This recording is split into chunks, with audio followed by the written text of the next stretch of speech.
Quelle stratégie pour tirer parti des SCPI? On voit ça avec Stéphanie Lacroix. Bonjour. Bonjour.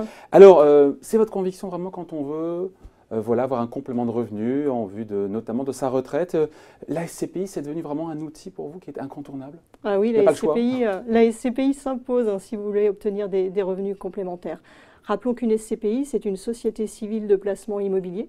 Ça vous permet de détenir de façon indirecte un parc immobilier qui peut être du bureau, du commerce, de la santé, de l'éducation, du résidentiel.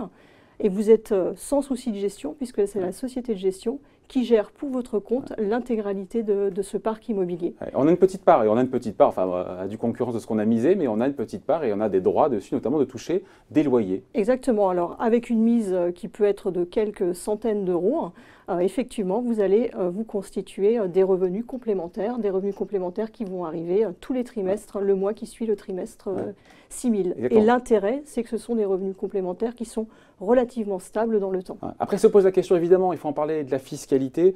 Quand on souscrit en direct, qu'on achète des parts des SCPI, on dit que fiscalement, c'est pas optimal, c'est vrai ça?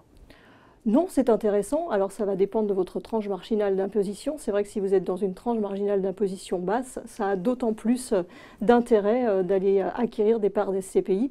Et sachant que, par exemple, si vous placez 30 000 euros et que vous êtes détenteur de 30 000 euros et que vous souhaitez avoir des revenus complémentaires, en placement 30 000 euros, c'est à peu près 1 350 euros de revenus complémentaires par an, ce qui fait l'équivalent de 340 euros à peu près par trimestre. Donc ça a vraiment du sens. Et puis si vous ajoutez à ça la mutualisation du risque, puisque vous êtes bien détenteur d'un parc immobilier et pas seulement d'un seul actif, une gestion complètement déléguée à la société de gestion, la facilité de souscription, je le rappelle, une SCPI, vous remplissez un bulletin de souscription, une carte nationale d'identité, c'est pas nécessaire de passer chez un notaire. Et hop, la tour Samsung, elle est à vous. Voilà. Alors c'est une mutualisation, vous n'êtes pas détenteur d'un seul actif, mais d'une multitude d'actifs. D'où la diversification aussi, à la fois géographique, sectorielle. Exactement. Ouais. Donc ça assure justement ces revenus stables dans le temps, avec une simplicité vraiment de souscription. Ouais. Quand on est dans les premières tranches d'impôts, effectivement, ça peut être intéressant. Quand on est dans les tranches d'impôts plus élevées, là, on se dit que l'assurance vie, peut-être que si on loge une SCPI dans son contrat d'assurance vie, fiscalement, c'est plus clément, c'est plus doux? Oui, alors on a souvent tendance à dire que l'assurance vie est le placement préféré des Français. On dit aussi que l'immobilier est le placement préféré des Français. Si on marie les deux. Et finalement, quand on marie les deux, ça peut vraiment avoir du sens, toujours dans cette volonté de faire de la mutualisation au sein de son contrat d'assurance vie. Donc à côté des obligations, à côté de l'international et des actions, avoir de l'immobilier qui est un peu décorrélé, ça peut vraiment avoir du sens. Et puis, vous le disiez à juste titre, pour des patrimoines et des tranches marginales d'imposition élevées, eh bien, la fiscalité qui va s'appliquer aux revenus issus de la SCPI, à partir du moment où les revenus sont bien réinvestis dans le cadre du contrat, au moins sur 8 ans, eh bien, ils ne sont pas fiscalisés. Donc ça a vraiment du sens. Ouais. Donc il y a différentes stratégies et il y en a une qui est intéressante parce que vous preniez l'exemple, Stéphanie, d'avoir 30 000 euros à placer pour acheter des parts de SCPI.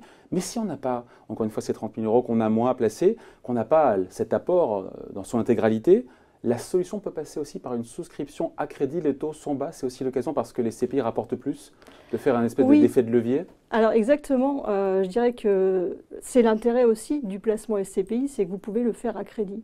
Pas tous les placements, vous ne pouvez les effectuer à crédit, les SCPI, oui. Donc supposons que vous n'ayez pas du tout d'argent aujourd'hui, mais que vous soyez en train de préparer par exemple votre retraite et que dans 10 ans vous ayez besoin de ces fameux revenus complémentaires dont on parlait tout à l'heure. L'utilisation du crédit aujourd'hui, ça a vraiment du sens. Pourquoi? Parce que vous avez des taux de crédit qui sont relativement bas. Et au final, vous allez vous constituer une épargne avec un effort d'épargne qui va être limité. Si on prend un exemple, supposons que vous fassiez un crédit de l'ordre de 50 000 euros pour acheter des parts des SCPI. Eh bien, en termes d'effort d'épargne, en partant du principe que vous avez un taux de crédit de 2%, ça va être un effort d'épargne. Et un rendement de quoi, 4 et quelques? Les SCPI, la moyenne l'année dernière, c'était 4,40, mais prenons une moyenne de 4,5 à peu près pour l'exercice 2018. Bien, globalement, ça va vous coûter 32 000 euros, alors qu'au terme, vous aurez un patrimoine de 50 000 euros qui va vous générer des revenus complémentaires. Donc ça a vraiment du sens. On peut prendre un crédit intégral, on finit là-dessus, on peut totalement tout financer à crédit, il faut toujours qu'il y ait un apport. Alors ça dépend les banques, mais effectivement, vous pouvez tout financer à crédit. Merci pour ces explications, Stéphanie Lacroix. Donc merci beaucoup. Merci beaucoup.